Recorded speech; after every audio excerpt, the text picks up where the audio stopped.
So here are my top 5 games for 2017. A phenomenal year for the PlayStation 4 with so many fantastic games, you were just tripping over them left, right and centre.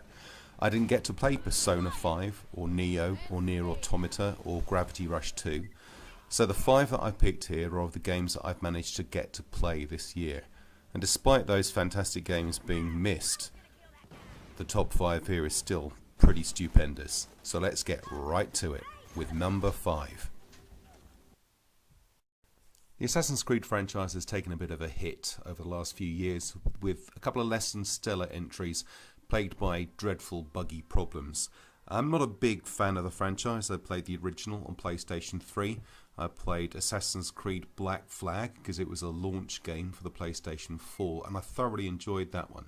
I skipped Unity, I skipped Syndicate, but I couldn't resist Assassin's Creed Origins. They took a year out to polish it up much better than any of the last few games that came out. And it is brilliant. I have thoroughly enjoyed playing it. It still feels like an Assassin's Creed game, but it does so many new things. It has this beautifully realised, huge open world set in ancient Egypt, which is glorious. You can see Senu here is flying over at the moment. This is Alexandria. There's the pyramids of Giza in the background. It's just utterly stunning. One of the most attractive games available at the moment. Senu was a lovely addition. This is your eagle vision. You get an actual eagle to fly over things and they can spot enemies and scout out new things to go to. The real change here was this is more of an action RPG. There is a skill tree, there are side quests, and there is a huge open world. This game doesn't quite rival The Witcher in terms of scope. If you have a look at this map here, it is huge. And it is a joy to explore. I've had many criticisms over the years of open world for the sake of open world. Bottom line is, this is open world done really well. The side quests are interesting with fully voiced characters that seem to have motivations. And the map is a joy to explore. I just got on my horse or my camel and I ran around the place exploring new things. The level up system is really good. You can go either for a stealthy assassin, a combat heavy fighter, or a ranged attacker. And also, the weapons are really good as well. You've got lots of different types, lots of different styles, and they can be upgraded. And the great thing about them is they upgrade to your current level. So if you've got a sword that you really, really like, that sword can carry on throughout the whole game with you. Every time you upgrade it, it just notches itself back up to your current level. The story is interesting. Set in ancient Egypt, you are a magi who is rebelling in some respects against the invasion of the Greeks and their control of Ptolemy, who's a boy prince, and you're on the side of Cleopatra. But that isn't your main reason. Revenge is the main driving force in this game, and Bayek, the main character, is really compelling because his motivations are real. You can understand why he is how he is. He's also a humorous character. He's got lots of dimensions to him. He's charming, he's intelligent, as well as being stealthy and deadly. But the most important thing, obviously, about any Assassin's Creed game is, well, assassinating people. And you have plenty of opportunity to do that in this game, whether that is in the main game or whether that is through side quests, such as this one, which is infiltrating a fort, and there are various different forts around the map. You have to kill the commanders and steal the loot, and you get experience points for it. And actually, experience is generally for completing quests and for discovering new areas. There isn't much to be gained by slaughtering everyone. They're trying to drive people into different parts of the map and discovering more things. But it is a game with a flexible combat system which can be either stealthy like this, or it can be absolutely ferocious, just slashing guys to bits. And it is brilliant. The little icons on the map lead to something interesting and valuable. The combat is fluid and interesting. The characters, all of them, from Bayek through to all the incidental characters, are really compelling and well written and well voiced. So if you skipped Assassin's Creed for a little while because of the bad press of Unity and of Syndicate, this might be a good step back into it. Or if you've never played an Assassin's Creed game before, this is a fantastic starting point. Number 4 is Elite. Dangerous. I picked this up with great excitement on launch day, mainly because I played Elite in the 1980s. I played it first on my ZX Spectrum and then on my Atari ST, and the original Elite was the first real sandbox game, and the sandbox was a universe.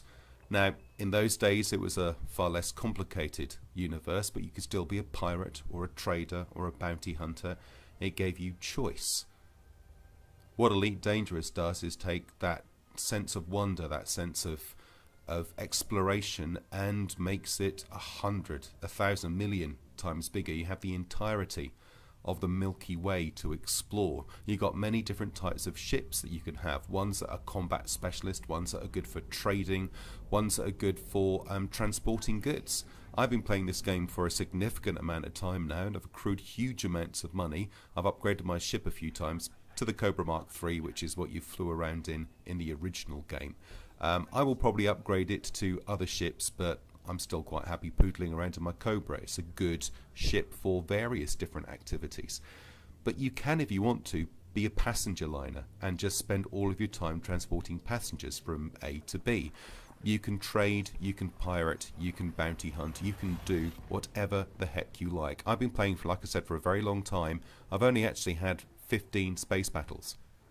And I'm quite happy just flying around space, docking at these fabulous space stations, getting in the occasional scrape, but most of the time just glorying in the sense of freedom that this game has. Also, weirdly, the peace that it has. You know, you can travel in a straight line for 5 or 6 minutes, sometimes getting to a space station, but it's just beautifully compelling. It's very serene. And this game delivers everything I wanted it to deliver. The same sense of wonder, the same sense of exploration that I got back in the 1980s when David Braben first put out Elite. Now Elite Dangerous gives me all of that and so much more. A fantastic game if you're looking for, oh, here's me escaping being shot by someone. This is an interdiction escape. I've got a tutorial on how to do this on the channel if you want to look it up. This is something, if you do get into Elite Dangerous, because as of now, which is 29th of December, it's about $11.99 in one of the PSN sales. So, you know, pick it up. It's really cheap. There's a huge amount to do. It's beautifully designed. It is a joy to play.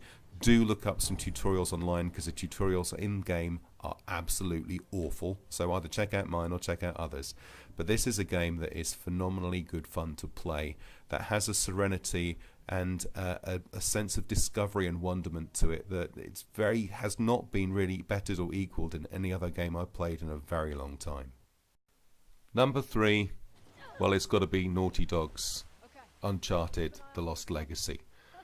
This originally was meant to be a short piece of DLC that was going to add on to Uncharted 4, but they started developing it and it turned into pretty much a full game.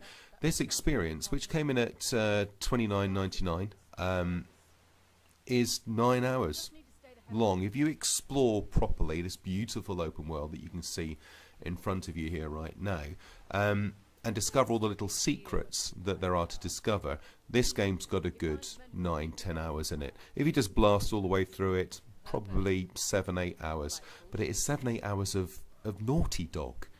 I mean, Naughty Dog, who are probably one of the best, if not the best developer in the world right now. And what they can do with the PlayStation 4 in terms of visuals is incredible. But the thing that they've always done best, all the way back down to kind of Jak and Daxter, is characters.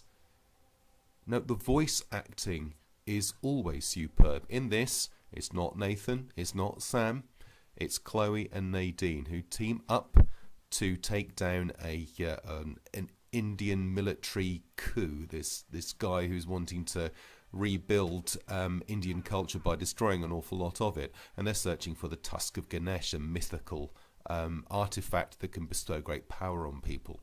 And as always, there's brilliant action in it. There is beautiful, lush visuals, but the most compelling thing is Nadine and Chloe's relationship, which starts off very frosty, very businesslike, very distrustful, and you it blooms into a really good friendship with some fabulously funny dialogue. I mean, they are badass ladies. I mean, it's been the year for really strong female lead characters. You'll see from the next two on this list. Good gunplay, good traversal, some excellent puzzles actually, some really, really good puzzles that will have you scratching your head, and 9 hours of Uncharted brilliance. If you haven't picked it up, it's standalone. You don't need Uncharted 4 to be able to play it. If you haven't picked it up yet, I would strongly suggest that you do, because it is a joy to play. It is gorgeous, it is lush, and you will fall head over heels in love again with Chloe, who, let's face it, was awesome in Uncharted 2 and 3 anyway. But given her own game and given her own scope, she turns into a very interesting, very strong character. And having Nadine along as a counterpoint to her as well, who is actually an antagonist in Uncharted 4, is an absolute stroke of genius with some lovely dynamic dialogue and wonderful scenes. So, that's number 3. Uncharted Lost Legacy. Absolutely phenomenal. If you haven't bought it, if you haven't played it, I would strongly suggest that you do right away. You will not regret it. Number 2 has hit the top spot of an awful lot of people's top 5s, but only comes in second on mine. That's Horizon Zero Dawn. This is a game that I was looking forward to so much, simply because of the premise looked so interesting, and the visuals. I mean, seriously, I spent probably as much time in photo mode as I did in any other part of the game. It is a glorious looking game with a nice strong female lead in Aloy, and a fabulous open world to explore. Guerrilla Games, who, let's face it, up until this point had only done the Killzone series of games, going from a very linear first-person shooter to a huge open-world action RPG was quite the leap, and they did it superbly. The game launched with nary a problem. They actually released it to critics 3 weeks before release, and reviews came out a week before release, which is very unusual. A lot of people hold on to the games to the last minute. It's a massive bit of confidence to say, here's our game, play it, review it before it comes out, because we know it's awesome. And it is. It's utterly incredible. It is a game that is beautiful to look at, interesting to explore, with a massive diversity of different environments. A great lead character who's very interesting, but also the side characters as well were also interesting, had their own backstories. The limited number of side quests were, again, from fully voiced, from serious ones to quite weird ones as well. There's a guy who wanted to taste the blood of various different types of machine. But the real stars of the shows were the machines themselves. Aloy is a hunter, and this game made you feel like a hunter. The first time you came across a new type of beast, you did not know how to take it down. It would probably kick your ass. But once you'd figured it out, once you'd figured out its weaknesses, suddenly it became a very strategic and tactical thing to do. You never felt overpowered in this game. You never felt like you were not at risk, but you did begin to feel more and more in control. And that is one of the phenomenal things about the game. You felt that you were learning on each encounter. You were learning something new. As your skills increased, again, the skill tree, each time you had a new skill, it added something to the game. It was noticeable. And it was great. I would just wander around finding monsters to kill. I mean, for instance, this is a Lancehorn. And the reason I've shown you this one, this is a fairly simple one, but I've overridden it. I've got the skill to override it, which you get through doing a side quest in the Cauldrons. Now, he's my friend now. Now, I'm fighting Glinthawks. Hate Glinthawks. But look at this. I shoot my Glinthawk. They're very vulnerable to fire, which you figure out. And look, in comes my Lancehorn and kills the bloody thing for me. It's absolutely brilliant. The tactics that you have, the weapons that you have available. Again, there was a quick look at the weapon wheel. Here is I think that's a Sawtooth. They are, to begin with, very, very scary. But again, once you figure out their weaknesses, you can manage them. They're weak to fire. And he's going to come in, I'm going to override him as well, because then you can start really layering onto the combat. There's quite a few baddies around here, so he's going to come in, and I'm going to get my rope caster in a second, and I'm going to tie him down. Set him on fire to distract him, rope caster, and he's now stunned and on fire. tie him down with a rope caster, and I'm going to override him. And he's now on my side. And the thing is, we saw that fabulous trailer at E3 of Aloy taking down the Thunderjaw by blowing off its weapons and shooting it, sliding underneath it, shooting it in a weak spot. You can actually do all of that stuff in the game. You know, that was one of the most honest ever trailers that we saw on E3. I mean, there was a big hoo-ha once about Killzone. I think it was Killzone 2 that was shown at E3, and it was pre-rendered, and it was nothing like that in the final game. This game looks as good as it did in those trailers. So it gives you this wonderful story. You know, the story itself, as it unfolds, is really quite upsetting. What Zero Dawn actually is, when the revelation comes, no spoilers, is incredible, actually, and it really makes you stop and think. And Aloy's part in that, and her reason for, you know, being who she is intrinsically linked to it. And it becomes a game that has a real message to it as well, not one that is sledgehammered home, but one that does actually say something about the world that we live in today. There's also now the Frozen Wilds DLC. Oh, watch yourself.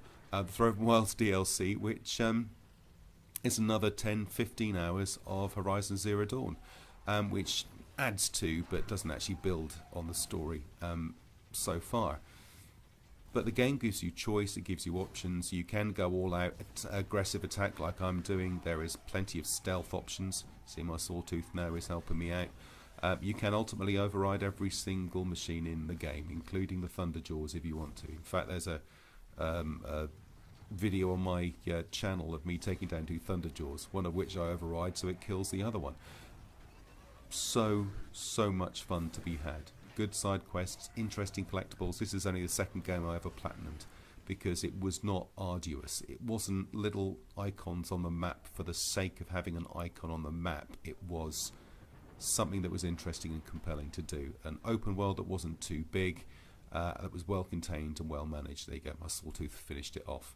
If you haven't played Horizon Zero Dawn, it is again at the moment in the January sale on PSN, coming in relatively inexpensively. I think it's about $29.99, and you get a lot of game for that. So I would highly suggest that if you haven't played Horizon Zero Dawn yet, you have a look. It is simply one of the best games, if not, well, one of the best games of this generation, without a shadow of a doubt. It's glorious to look at. It's got a great story. It's got great mechanics, and really, if you haven't played it, get it and do it. It's phenomenal. So number 1 is Hellblade: Senua's Sacrifice. I've been following this game through Ninja Theory's dev diaries for about 2 years, and I was hugely invested in what it was trying to do, even before playing the game. Ninja Theory wanted to escape the AAA interference that they get from being part of a big studio. So they got a very small team, they funded themselves, and they decided to make the game they wanted to make without interference. Now, without loot boxes. Now, obviously you've got EA at the moment and Warner Brothers in a lot of trouble because of loot boxes. I mean, Battlefront 2, or Star Wars Battlefront 2 has been, well, it's been trashed as a result of interference from AAAs. So they went, we're going to do this ourselves. They chose PS4 and PC as a platform to deliver, and they did the game that they wanted to make. And the game ostensibly is Senua, who is a picked warrior, going down into Helheim, which is the Viking version of Hell, to confront Hela, the god of Hell, to get back the soul of her dead lover. I mean, so far so kind of high fantasy. The interesting thing here is that Senua suffers from psychosis. She is someone who hears voices, who has delusions, who has hallucinations, and that is a constant companion to her throughout the whole of the game. It influences everything about it. The voices in her head are your head-up display. Now, you will hear someone say, "It's behind you." And they use this thing called binaural audio, which meant that the audio came from different parts. You need to play this game with headphones to get the best out of it, because the voices in her head, the psychosis that she suffers acts almost as your head-up display. It tells you what to do, it tells you where to go, it warns you when bad guys are around, but it also berates you and encourages you and tells you you're useless. I mean, it it can be quite distressing to play because it's a game that at its heart is about mental illness, and it's been covered very, very cleverly on a ridiculously low budget, and it is without a doubt one of the most gorgeous games you can play on the PlayStation 4 at the moment. The care and attention that's gone into it is incredible. Ninja Theory did exactly what they set out to do. They created a game that they knew would not be mainstream, they knew a lot of people probably wouldn't like, but it was their game and they made it for their reasons, and as a result I was hugely invested in it before I even bought it, and then I played it, and it is an incredible experience. One of the most emotionally compelling games I have ever played. There isn't a huge amount of dialogue, but what dialogue there is brilliantly voiced. Melina Jurgens, who plays Senua, is her first acting job, and she does a very credible job of making this a brilliant experience. So I would strongly recommend looking at Hellblade. It's $24.99. It's not a hugely expensive game. It's about 8-9 hours long. It is beautiful to look at. Play it with headphones to get the most incredible experience. In fact, I'm going to shut up in a little while and just allow you to hear. Please put some headphones in and listen to one particular part of the game so you get an idea of why it was so compelling for me. I loved it. No, I didn't love it because it's not a game you love, because it's difficult and it's hard and it makes you think and it makes you hurt and makes you feel things you didn't think you could feel. I know that sounds dreadfully trite, but it's true. But it is compelling, it is beautiful. The game itself says something very important in a way that people can engage with, and I would encourage you to look at Ninja Theory's dev diaries to get a sense of what they were trying to do with the game. It is beautiful, it is compelling, it is, I mean, just look at it, look at that animation, and it's like that all the way through. But what I'm going to do is, I think we know I love it. I'm going to stop talking now. I'm going to crank up the volume on the clip and just put some headphones on and listen to it until the end, and then I'll do a wrap up. But if you haven't played it and it's of at all of interest to you, please pick it up because it is a beautiful, compelling experience. By your darkness within, you fought for your dreams. Now there's no way to win. In the head of his corpse lies the seat of his soul. So you must carry his vessel to bring him back home.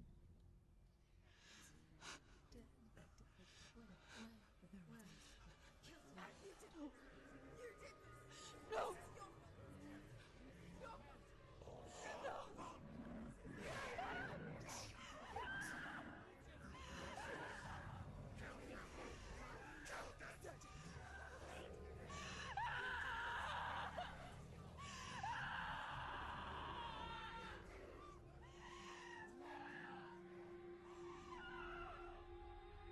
They can break you, but not your promise.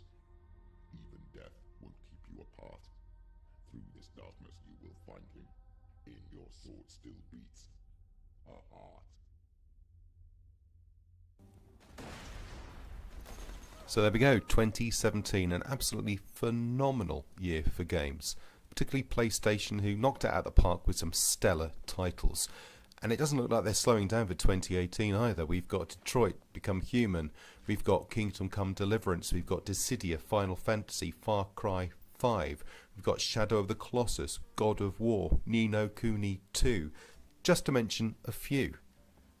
So it looks like the PlayStation 4 has now really hit its stride in terms of churning out quality content, and I simply cannot wait to share my 2018 top 5 with you in 12 months' time.